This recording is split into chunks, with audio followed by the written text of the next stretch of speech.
ರಾಜ್ಯ ಬಿಜೆಪಿ ಒಡೆದ ಮನೆಯಾಗಿದೆ. ಬಣ ಬಡಿದಾಟ ತಾರಕಕ್ಕೇರಿದೆ. ಈಗ ಹೇಗಾದರೂ ಮಾಡಿ ಅದಕ್ಕೆ ಬ್ರೇಕ್ ಹಾಕಲೇಬೇಕು ಅಂತ ಹೈಕಮಾಂಡ್ ಕೂಡ ಮುಂದಾಗಿದೆ. ಹೈಕಮಾಂಡ್ ಎಂಟ್ರಿ ಕೊಟ್ಟಿದೆ. ವಿಜಯಪುರ ಶಾಸಕ ಬಸನಗೌಡ ಪಾಟೀಲ್ ಯತ್ನಾಳ್ಗೆ ಕೇಂದ್ರ ಶಿಸ್ತು ಸಮಿತಿ ಶೋಕಾಸ್ ನೋಟಿಸ್ ಅನ್ನ ಕೊಟ್ಟಿದೆ. ಆ ನೋಟಿಸ್ನಲ್ಲಿ 10 ದಿನದ ಒಳಗಾಗಿ ಉತ್ತರ ಕೊಡಬೇಕು ಅಂತ ಕ್ಲಿಯರ್ ಆಗಿ ಮೆನ್ಷನ್ ಮಾಡಲಾಗಿದೆ.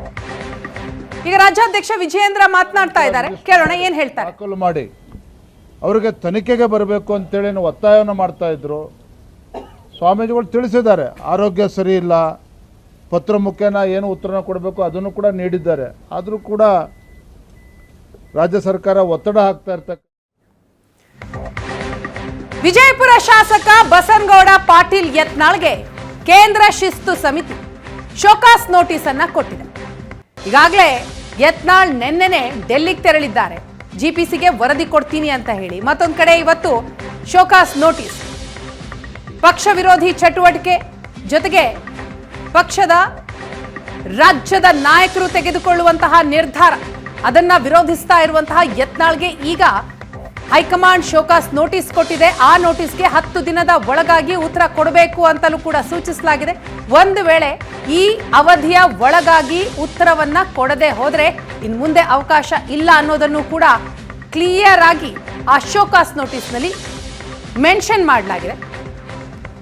ಈಗ ಕೊನೆಗೂ ಹೈಕಮಾಂಡ್ ಎಂಟ್ರಿ ಕೊಟ್ಟಿದೆ. ಈಗ ರಾಜ್ಯ ಬಿಜೆಪಿಯ ಬಣ ಬಡಿದಾಟಕ್ಕೆ ಬ್ರೇಕ್ ಹಾಕೋದಿಕ್ಕೆ ರಾಜ್ಯ ಮಟ್ಟದ ನಾಯಕತ್ವದ ವಿರುದ್ಧ ನಿಮ್ಮ ನಿರಂತರ ವಾಗ್ದಾಳಿ ಇದೆ.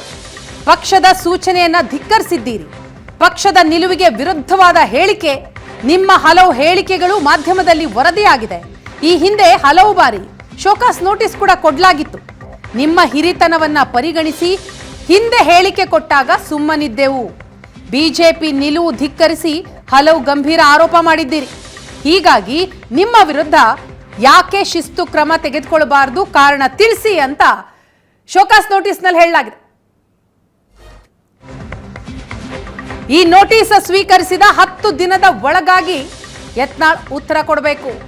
ನೋಟಿಸ್ಗೆ ವಿವರಣೆ ನೀಡದೆ ಹೋದರೆ ಶಿಸ್ತು ಸಮಿತಿ ಅಂತಿಮ ನಿರ್ಧಾರವನ್ನ ತೆಗೆದುಕೊಳ್ಳುತ್ತೆ ಅಂತ ನೋಟಿಸ್ನಲ್ಲಿ ಹೇಳಲಾಗಿದೆ. ಕೊನೆಗೂ ಕೂಡ ಈಗ ಹೈಕಮಾಂಡ್ ಎಂಟ್ರಿ ಆಗಿರುವ ಹಿನ್ನೆಲೆಯಲ್ಲಿ 10 ದಿನದ ಒಳಗಾಗಿ ಈ ಸಮಸ್ಯೆ ಸಾಲ್ವ್ ಆಗುತ್ತಾ?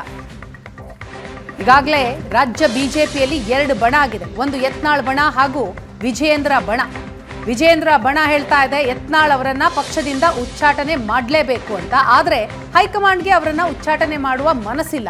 ಮತ್ತೊಂದು ಕಡೆ ಯತ್ನಾಳ್ ಬಣ ಹೇಳ್ತಾ ಇದೆ ವಿಜಯೇಂದ್ರ ಅವರನ್ನ ರಾಜ್ಯಾಧ್ಯಕ್ಷ ಸ್ಥಾನದಿಂದ ಇಳಿಸಲೇಬೇಕು ಅಂತ. ಆದರೆ ಹೈಕಮಾಂಡ್ಗೆ ವಿಜಯೇಂದ್ರ ಅವರನ್ನ ರಾಜ್ಯಾಧ್ಯಕ್ಷ ಸ್ಥಾನದಿಂದ ಇಳಿಸೋದು ಕೂಡ ಇಷ್ಟ ಇಲ್ಲ. ಹಾಗಾದ್ರೆ ಹೈಕಮಾಂಡ್ ಮುಂದಿರುವಂತಹ ಪರಿಹಾರ ಏನು, ಫಾರ್ಮುಲಾ ಏನು? ಇದು ಬಹಳ ಮುಖ್ಯ. 10 ದಿನದ ಒಳಗಾಗಿ ಯತ್ನಾಳ್ ಅವರ ನೋಟಿಸ್ಗೆ ಉತ್ತರ ಬಂದ ನಂತರ ಹೈಕಮಾಂಡ್ ಒಂದು ನಿರ್ಧಾರಕ್ಕೆ ಬರುತ್ತೆ, ಅವರ ಸಮಸ್ಯೆಯನ್ನು ಕೂಡ ಆಲಿಸುತ್ತೆ. ನೋಟಿಸ್ ವಿಚಾರಕ್ಕೆ ಸಂಬಂಧಪಟ್ಟಂಗೆ ಶಾಸಕ ಬಸನಗೌಡ ಪಾಟೀಲ್ ಯತ್ನಾಳ್ ಮಾತ್ರ ಕ್ಯಾರೆ ಅಂತ ಇಲ್ಲ. ನನಗೆ ಬಂದ ಶೋಕಾಸ್ ನೋಟಿಸ್ ಏನಿದೆ ಅದು ನಕಲಿ ಅನಿಸ್ತಾ ಇದೆ ಅಂತ ಹೇಳಿದ್ದಾರೆ ಯತ್ನಾಳ್. ನಾನು ಯಾರಿಗೂ ಹೆದರು ಮಗನೇ ಅಲ್ಲ ಅಂತ ಹೇಳಿದ್ದಾರೆ.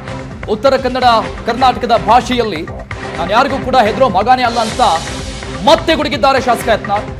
BSY ಸಿದ್ದರಾಮಯ್ಯಗೆ ಅಂಜಬೇಕು, ನಾನು ಅಂಜೋದಿಲ್ಲ. ಮುಡಾ ಪಾದಯಾತ್ರೆ ಬಿಟ್ಟು ವಿಜೇಂದ್ರ ಏನನ್ನೂ ಮಾಡಿಲ್ಲ ಅಂತ ಗುಡುಗಿದ್ದಾರೆ. ಶೋಕಾಸ್ ನೋಟಿಸ್ ಬೆನ್ನಲ್ಲೇ ಯತ್ನಾಳ್ ಅವರ ಗುಡುಗಿದೆ. ಯಥಾ ಪ್ರಕಾರವಾಗಿ ಅವರ ವಾಗ್ದಾಳಿ, ಅವರ ಬಾಡಿ ಲ್ಯಾಂಗ್ವೇಜ್ ಯಾವ ರೀತಿಯಾಗಿತ್ತು, ಬಸನಗೌಡ ಪಾಟೀಲ್ ಯತ್ನಾಳ್ ಅವರದ್ದು ಯಥಾ ಪ್ರಕಾರವಾಗಿ ಮುಂದುವರಿತಾ ಇದೆ. ಆ ನೋಟಿಸೇ ಡೂಪ್ಲಿಕೇಟ್ ಐತತ್ ಅನ್ನಿಸ್ಕೊಂಡು ಅವಾಗ ನಾವು ಉತ್ತರನೇ ಕೊಡಲಿಲ್ಲ. ಅವಾಗೂ 10 ದಿವಸದ ಕಾಲಾವಧಿ ಕೊಟ್ಟಿದ್ರು. ನಾ ಅದು ಉತ್ತರನೇ ಕೊಡಲಿಲ್ಲ. ನನಗೆ ಗುರ್ತಾಯಿತು ಇದು ವಿಜೇಂದ್ರ ಮಾಡಿಸಿದ್ದಿರ್ಬೋದು. ವಿಜೇಂದ್ರ ಭಾಳ ಚಾಲು ಅದಾನ್ರಿ. ಅವ್ರ ಅಪ್ಪಂದೇ ಸಹಿ ಮಾಡಿ ಅಂತ ಹರಿಪ್ರಸಾದ್ ಹೇಳ್ಯಾರಲ್ಲ. ಹರಿಪ್ರಸಾದ್ ಏನು ಹೇಳ್ಯಾರ, ಮುಖ್ಯಮಂತ್ರಿ ಯಡಿಯೂರಪ್ಪ ಇದ್ದಾಗ ಅವ್ರ ಅಪ್ಪನ ಸಹಿ ಮಾಡಿ ಎಷ್ಟೋ ಸಾವಿರಾರು ಫೈಲ್ಗಳು ಕ್ಲಿಯರ್ ಮಾಡ್ಯಾನ. ಅದಕ್ಕೆ ಈ ನೋಟಿಸ್ ಅಧಿಕೃತವಾಗಿ ನನ್ನ ಮೇಲ್ದಾಗ ಬಂದಿಲ್ಲ.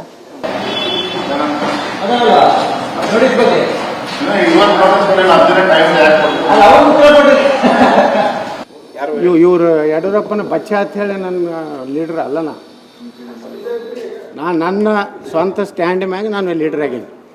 ಸರ್ ಈಗ ಎಲ್ಲಾ ಜಿಲ್ಲಾಧ್ಯಕ್ಷರುಗಳ ಸಭೆ ಕರೀಲಾಗಿದೆ. ಕರೀರಿ. 3 ಗಂಟೆಗೆ ಸಭೆ ಏನು ಕರೆದಿದ್ದಾರೆ. ತರ ಮಾಡ್ತಾನೆ ಅಂಜುದಲ್ಲ ಅಂತ ಹೇಳಿಯಲ್ಲ, ಹಂಗಾಗಿ ನೀವು ಹಂಗೆ ಹೇಳ್ಕೊಳ್ಳಿ ನಾನು ಅಂಜಿ ಬಿಡ್ತೀನಿ. ಇಲ್ಲ ವಿಜೇಂದ್ರ ತಪ್ಪಾಗಿದ್ದು, ಯಡಿಯೂರಪ್ಪಾಜಿ ನಿಮ್ಗೆ ಅಪ್ಪಾಜಿ ಬಂದು ಕಾಲಿಡ್ತೀನಿ.